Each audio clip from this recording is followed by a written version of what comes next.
As we begin our study of world religions, we are calling Getting to Know Our Interreligious Partners.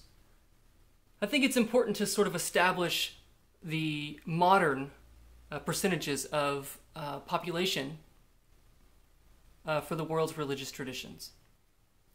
So we'll take a look at this graph just very quickly. This was a 2010 study that analyzed the percentage of global population who adhered to the various religious traditions. So you see there that 31.5% were Christian, 23.2% were Muslim, 16.3% were unaffiliated, 15% were Hindu, 7.1% were Buddhists, and then other religious traditions there, the 0.8% would of course include Jews in that percentage. There would be 0.2% of the world's population would be adhering to Judaism. So worldwide, more than 8 in 10 people identify with a religious group or tradition. As I said, the most recent comprehensive demographic study from 2010 estimates that there are 5.8 billion religiously affiliated adults and children around the globe, representing 84% of that 2010 world population of 6.9 billion. Since 1800, the human population has increased from 1 billion to over 7 billion. Our ability to measure things on a global scale, like human population, and to study organizational systems like the world's religions, is a modern phenomenon. And since that time, increasingly, the human perspective, contextually, has become a global perspective.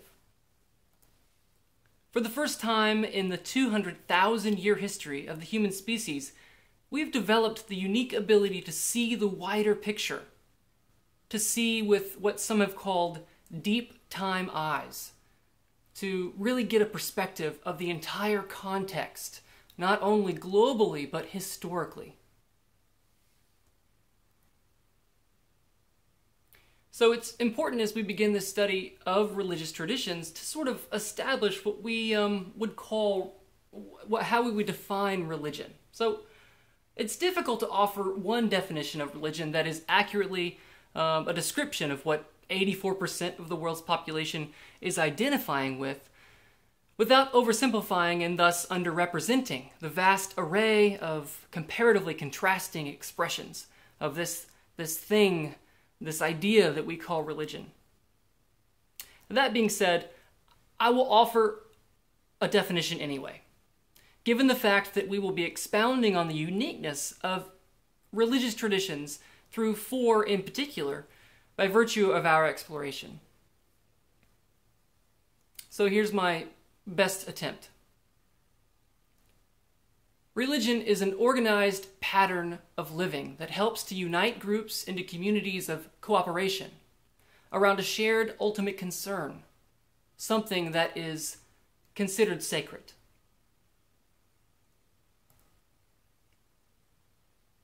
Religion has evolved as human civilization has evolved. So that religious traditions are like maps of reality that describe what is real and what is important. They evolve to communicate meaning, promote personal well-being, pro-sociality, and social coherence. As human communities around the world grew in complexity, they selected for organizational structures that could promote and sustain individual and group survival at each level. For the better part of human history, religion-based strategies for communal organization have been the most effective and prolific civil engineering tools that humans have ever deployed. From the very beginning, the key ingredient necessary for individual and group survival has been the cultivation of social norms that favor cooperation over competition. And religion has functioned as the driver, the vehicle, whatever you would call it, of this particular strategy. As we shall see, no religious tradition develops in a vacuum, apart from the influence of other traditions. They each have their own unique evolutionary trajectories, which are largely driven by outer adaptive and internal contextual pressures. And we will explore what that means in detail as we move forward. Each historical era, from the Paleolithic era to the modern era, is characterized by significant cultural and technological changes, changes which correspondingly alter the evolution of human social structures and influence the characteristic shape of religious life in each era. We will not have time to explore this trajectory in depth, but I think the basic schema for the evolution of human social structures will be helpful for us to keep in mind as we move forward. So, as things begin, as civilization begins to take shape, begins to evolve, we see that the first step is sort of that families grow into clans. So for the first half, 100,000 years of the 200,000 year history, the basic unit of social organization and communal habitation was this family group.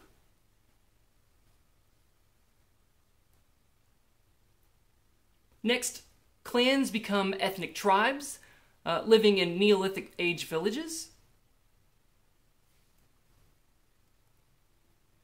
As time progresses, the Iron and Bronze Age villages eventually were united by chiefdoms or elders. Take note that Abraham, the first patriarch of Judaism, was one of these elders in these chiefdoms. And eventually they grew into axial age kingdoms and then empires. And then empires, they become political theocracies, and this ultimately leads eventually, as complexity and cooperation develop, this leads to the development of modern nations, and then corporate states, NGOs, etc. That sort of gets us to where we are today. So the religions that we will be studying, Judaism, Islam, Hinduism, and Buddhism, they each take shape or establish relative stability during or just after what is known as the axial age. So it's just important to locate sort of where we're going to be in terms of all these traditions.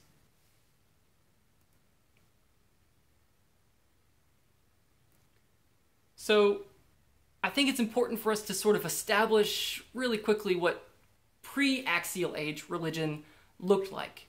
And there are some markers here, and so I'll go through these really quickly.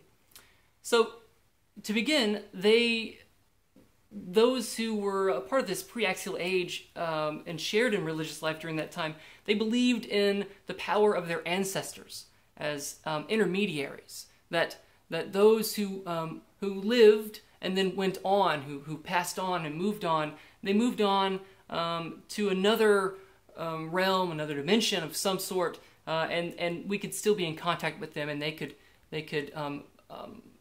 speak on our behalf in some capacity, and could be interacted with in some way.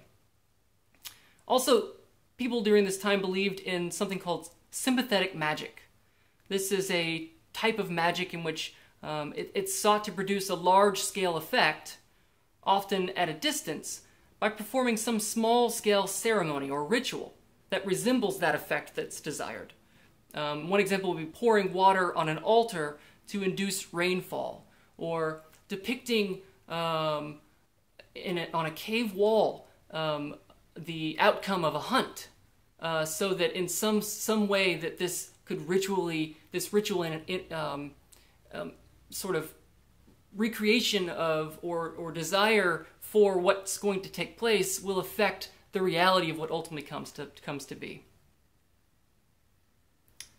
So, in addition to these two, the sacred and the secular for these early religious peoples, they were not sharply distinguished, or even distinguished at all. There was very little distinguishing between what was secular and what was secular, and even the concept of something being supernatural. This would have been foreign until even up to very recent in our modern understanding of sort of we distinguish between what's natural and what's supernatural. This would have been foreign to those folks then.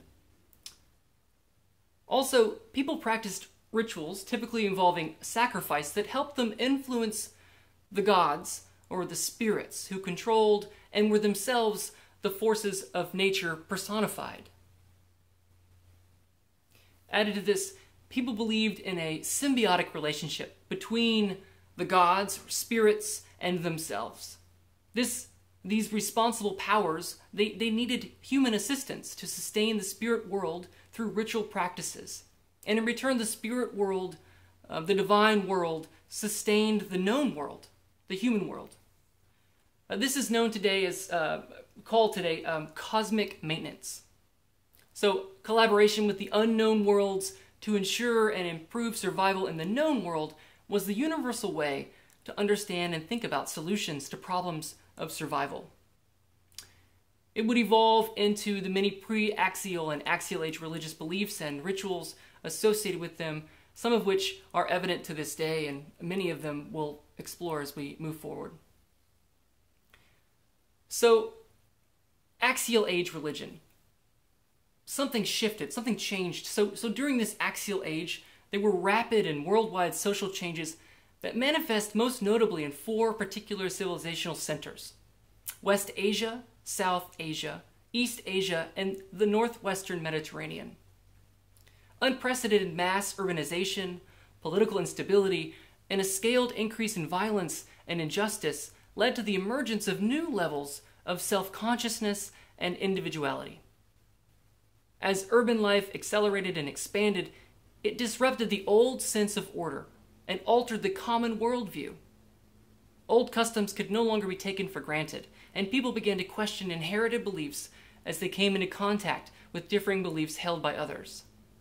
They were challenged to entertain new ideas or cling steadfastly to old ones. As a result of all of this, people began to experience themselves as separate from others in a new way for the very first time. So for the first time, human beings began to reflect collectively about individual existence as it pertained to the ultimate meaning of life and death.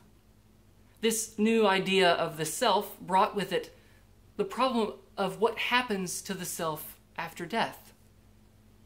In response, people began searching for more comprehensive religious and ethical concepts and to formulate a more enlightened morality wherein each person was responsible for her or his own destiny. For the first time, people began associating personal this-worldly morality with other-worldly goals. As a result, perhaps the most significant evolutionary development of the axial age was the simultaneous and independent conception of what we call the Golden Rule. In its most simple form, it's do unto others as you would have them do to you. So I want to lay out too quickly the general format for each presentation, and it will follow the same basic outline. So to begin, we will name the religious tradition along with a phrase that attempts to encapsulate or define that tradition. Next, we will discuss the tradition's current global representation. Followed by that, I will offer a brief historical introduction, sort of the evolution of the tradition, and include key figures and, of course, the region of origin for each tradition. Then I will offer an introduction to the essential terms or concepts related to the tradition, and in particular pick up some terms or concepts that weren't covered through the historical introduction. In part 2, we will do the same thing each time. We will do. I'll explain the unique problem, solution, and goal of each tradition, followed by sort of defining and describing what each tradition says about being and becoming more fully human. Each of these traditions has a periphery goal of trying to describe and explain what that means, what it means to become more fully or truly human. Along these lines, Karen Armstrong puts it well when she says, "In the ancient world, People believed that it was only by participating in the divine life that they would become truly human. By this, she could have just as easily said that it's by participating in the divine narrative that humans become truly human. You see, each tradition develops its own identity, and this identity is never static, but is always evolving. A tradition's narrative is the story that it tells itself about itself as this identity develops. In each case, it is a power outside of the human being that must be obtained, and able to become truly or more fully human.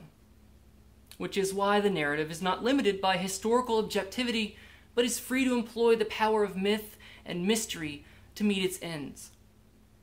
And so it is, participating in the divine narrative, the divine life, means living into the story by retelling it and reliving it through the carefully orchestrated practices and rituals that develop over time. In this class, we will explore the 4 most widely inhabited religious traditions today. As I said, there will be Judaism, Islam, Hinduism, and Buddhism, and we'll cover them in that order. As I've indicated in each instance, we will conclude our examination by asking each tradition the same question. What does it mean to be human? The reason for this particular unifying question will come into sharper focus as we make our way to the final lesson, where ultimately this will be our primary focus. I hope you will stick with me through to the end.